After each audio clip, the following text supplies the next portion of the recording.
is Rebecca from Papeterie de Choix, and I am back home. I have a blank space to show you here. I don't have a book or a project to share this time around, but while I was in North Carolina babysitting my grandkids while my daughter and her husband were on vacation for a week, I went to a few thrift stores and an antique store, and I picked up a boatload of books to use in crafting, and I'm going to show you a few of those. The first one I picked up, and it's going to be a little bit out of frame because it's just that big of a book. I can turn it this way and give you an idea. This book cost me $1, and it is in French, what little bit that there is in writing French from 1901, and it has these beautiful, now of course this don't count, but this beautiful writing, the notes, a few words in French, but mostly it's blank as far as actual words go. But it's just beautiful, beautiful music sheets. And then over in the back, the paper feels completely different, and it's this brown and made in France. Let's see that. Made in France, and this part says copyright 1903. So it's the same way, and it's a porous paper, where this over here is very smooth. So I don't know what the difference is, but there's tons of this beautiful yellow paper. And then we have this one that says copyright 1908, and it's also full of French notes or French words that go with the music. So this was a great find. So that was that one. Then I have this one. I got it at the same place. It was also $1. I don't remember if it had a date on it, but this is, I think this is German. But now this part is British English. But anyway, still more, lots and lots of notes, lots and lots of stains, just beautiful old music paper. That one's come out where the staples have rusted. So this one is also quite old. And I don't know about anyone else, but I really do prefer to use the music pages that does not have the words of the music, because sometimes that can be in copyright. And this way, at least it's not as apparent. Okay.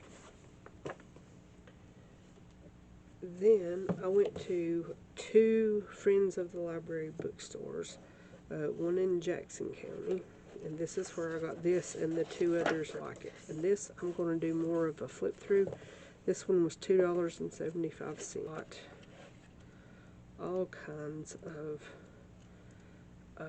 alphabets and numbers and just you name it, it's in it. All this, I mean, look at that. Just tons and tons of calligraphy. I was just blown away. So I'm going to stick that one back that way. Here's another one, alphabets and signs. This one is huge. This one was $4.75.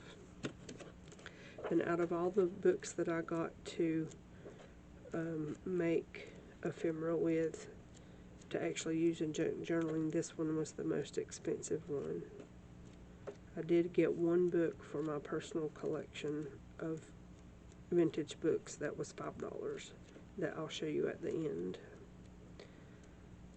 But this is just full of all kinds of just beautiful, if beautiful could be to describe it, just beautiful things to use in journals and making ephemera.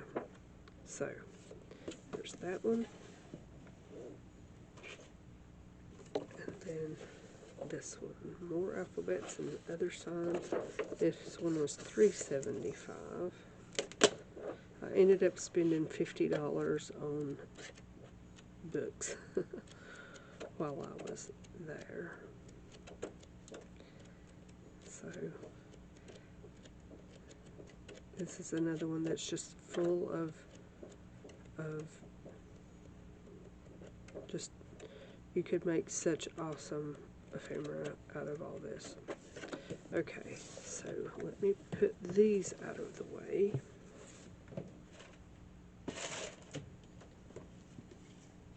And then the next one is an introduction to trees.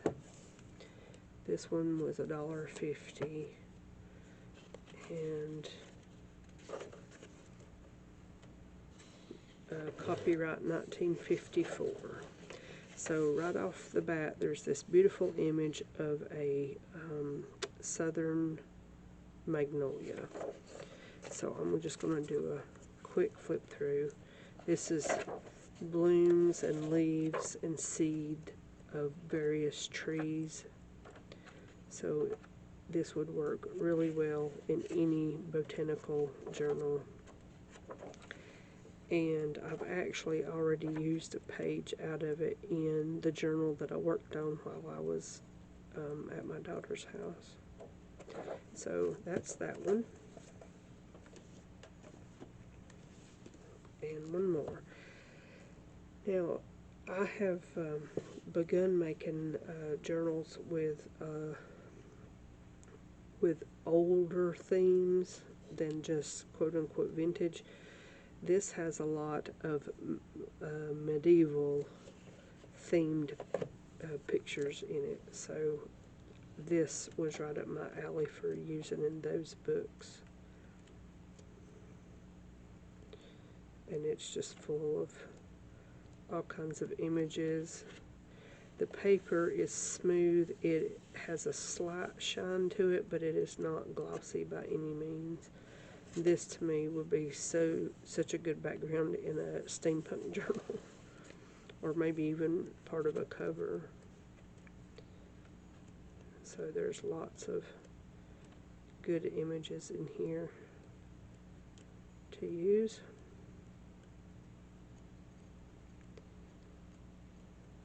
And I had lots of fun looking for these. Okay, now we get into some of the smaller books. Birds in Florida. And this was $2.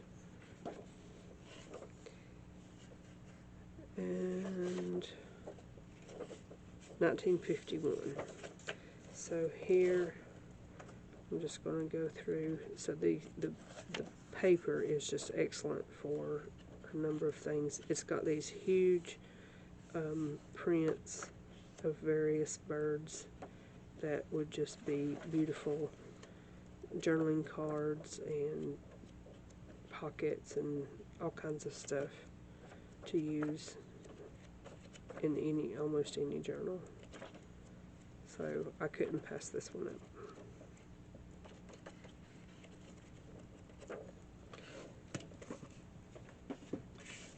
Next is Around the World in 2,000 Pictures, and according to the little bit on the inside, it was 50 cents. It's the conglomeration of two books, one 1,000 pictures in the U.S. and 1,000 pictures like around the world. So it's full of these black and white images from around the world. and then in the U.S. So tons, yeah, around the world. There's tons of opportunity for using real photos, or not real photos, but photos, photo prints, I suppose, in journals. Okay, and then we have this one. It's a book on French artists, and it's all in French. This was $2.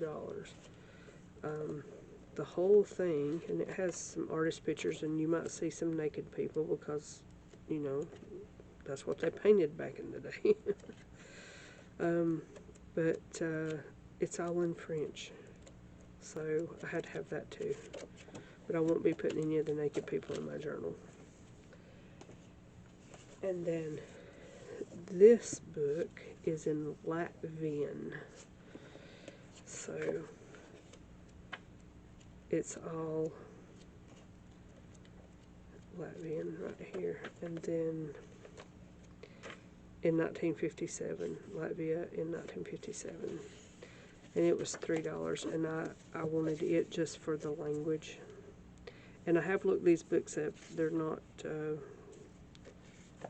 there's nothing untoward. And then the last one is, this is what I got from my personal collection of old books. I just love the picture on the front. Evidently there was several copies of this, or variations of this. It was $5. This was from like 1908. I was going to say 1907 or 1908. So yeah, it was published in 1909, but copyrighted in 1908. So it's just a story, no pictures or anything. But I love the cover. So this one goes in my personal collection. So thank you all very much for watching, and I will see you with another video very soon.